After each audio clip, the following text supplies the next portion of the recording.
Política Nacional de Medicamentos foi aprovada em 1998 com o propósito de garantir a necessária segurança, eficácia e qualidade do medicamento, além da promoção do uso racional e do acesso da população aos medicamentos considerados essenciais. Ela foi pensada em vista da necessidade da população brasileira de melhorias na saúde.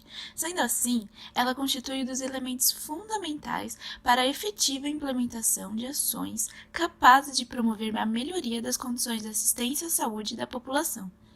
Ela tem como base princípios do SUS e possui 8 diretrizes principais que a constituem. A seguir, nós vamos entender um pouco melhor dessas 8 diretrizes e como elas funcionam. A primeira diretriz é chamada de adoção de relação de medicamentos essenciais. Ela diz que os medicamentos essenciais são aqueles produtos considerados básicos e indispensáveis para atender os problemas de saúde da população. Além disso, ela diz que tais produtos devem estar sempre disponíveis àqueles que necessitarem, nas farmacêuticas apropriadas, e que eles irão compor uma relação nacional de referência, que servirá para a definição da Relação Nacional de Medicamentos Essenciais, a RENAME.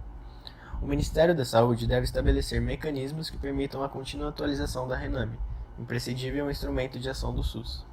A RENAME é fundamental para orientar a padronização da prescrição e do abastecimento de medicamentos, constituindo assim um mecanismo para a redução dos custos dos produtos. Além disso, ela deve estar continuamente divulgada por diferentes meios, como a internet, possibilitando, entre outros aspectos, a aquisição de medicamentos a preços menores. A segunda diretriz é chamada de Regulamentação Sanitária de Medicamentos e refere-se, em âmbito federal, às questões relativas ao registro de medicamentos e à autorização para o funcionamento de empresas e estabelecimentos. Para colocá-lo em prática, comissões técnicas e grupos deverão ser formados, apoiando e subsidiando as atividades de regulamentação. O uso de medicamentos genéricos também é de referência deste item, e o gestor federal deverá identificar os mecanismos necessários para adequar os instrumentos legais. Essa adequação deverá contemplar aspectos essenciais para consolidar o uso dos genéricos, tais como a obrigatoriedade da adoção da denominação genérica nos editais, propostas, contratos e notas fiscais, além das compras e licitações públicas. A adoção de exigências específicas em receitas médicas ou odontológicas. E, por último, a apresentação da denominação genérica nas embalagens, rótulos, bulas, textos e demais materiais de divulgação e informação médica. Bom, a terceira diretriz é a reorientação da assistência farmacêutica. Atualmente, no Brasil, a assistência farmacêutica se restringe à aquisição e distribuição de medicamentos, e a ideia é que isso mude. O novo objetivo da assistência farmacêutica é implementar todas as atividades relacionadas à promoção do acesso da população aos medicamentos essenciais.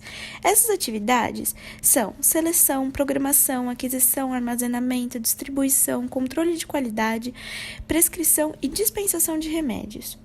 Isso deve favorecer a permanente disponibilidade dos produtos segundo as necessidades da população, identificada com base em critérios epidemiológicos. A reorientação da assistência farmacêutica está fundamentada na descentralização da gestão, na promoção do uso racional de medicamentos, na otimização e na eficácia do sistema de distribuição no setor público e em iniciativas que possibilitem a redução dos preços de produtos.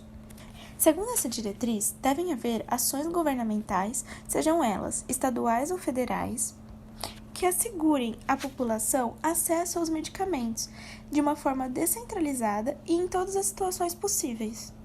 E fica como responsabilidade do Conselho Nacional de Saúde acompanhar a implementação da política de medicamentos, especialmente no que toca ao cumprimento das medidas aqui citadas. A diretriz de número 3.5 é chamada de Desenvolvimento Científico e Tecnológico.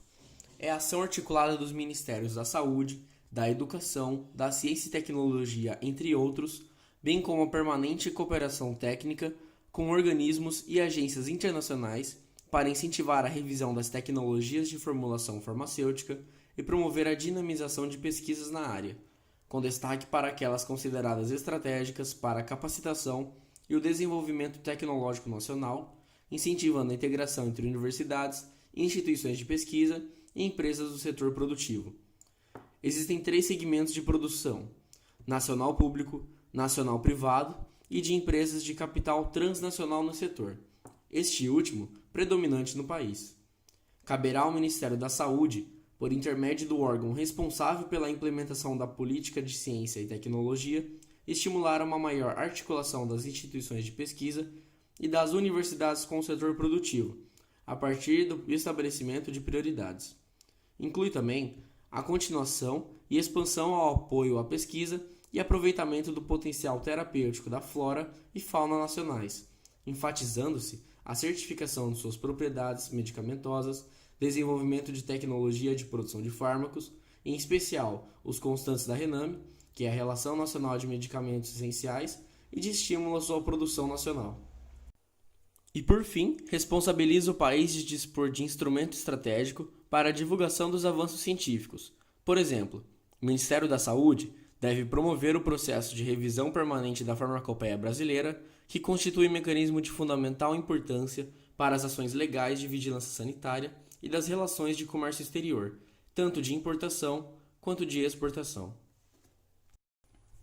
Já a próxima diretriz, de número 3.6, é chamada de promoção da produção de medicamentos, e ela diz o seguinte: esforços serão concentrados no sentido de que seja estabelecida uma efetiva articulação das atividades de produção de medicamentos da RENAME, a cargo dos diferentes segmentos industriais, oficial, privado nacional e transnacional.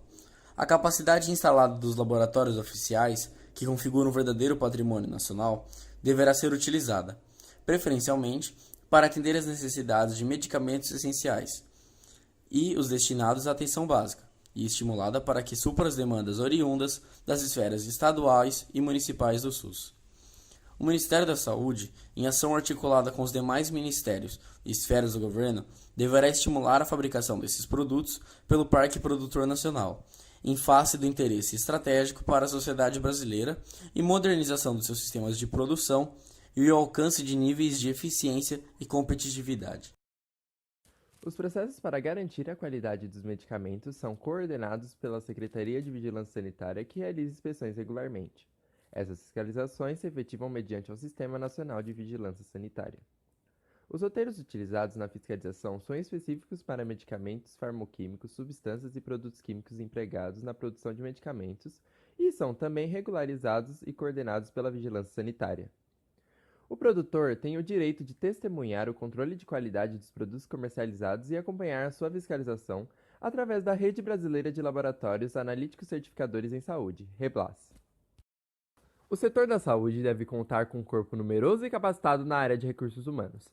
A Lei 8080 de 90 define que essa ação deve ser uma ação intersetorial e articulada, ou seja, uma ação focada na busca da promoção de produtos sociais em comum, sendo visivelmente atuantes dentro do sistema, podendo ainda se adaptar. Inclusive, essa lei define que uma comissão de integração entre os serviços de saúde e as instituições de nível superior como um mecanismo fundamental para, assim, propor prioridades, métodos e estratégias. A Comissão de Recursos Humanos tem como diretrizes abordar a promoção do uso racional de medicamentos, abordar a produção, comercialização e dispensação dos genéricos, e abordar a capacitação e manejo de medicamentos pelo corpo de funcionários. Cabe à própria gestão do SUS a responsabilidade de ter um corpo profissional adequado para suprir a carência de pessoas especializadas para a recomposição ou suplementação do quadro de profissionais atuantes. A quarta diretriz diz respeito à promoção do uso racional de medicamentos. Ela tem como intuito dar ênfase ao processo educativo dos consumidores acerca dos riscos da automedicação, da interrupção de tratamentos e da troca de medicação prescrita. Também frisa a necessidade de receita médica quando se trata da dispensação de medicamentos tarjados. Essa diretriz deve ser trabalhada com profissionais que prescrevem ou dispensam produtos. Por isso é necessário promover a adequação de currículos dos cursos de formação dos profissionais da saúde. Ainda segundo essa diretriz, a farmácia deve ser considerada um estabelecimento comercial diferenciado, o qual deve estar em conformidade com a Lei 8080 e também dispor em tempo integral da presença de um profissional responsável, ou seja, um farmacêutico. Por fim, essa diretriz também fala sobre a propaganda de produtos farmacêuticos, que deve se enquadrar em todos os preceitos legais vigentes, nas diretrizes éticas emanadas do Conselho Nacional de Saúde, bem como nos padrões éticos aceitos internacionalmente.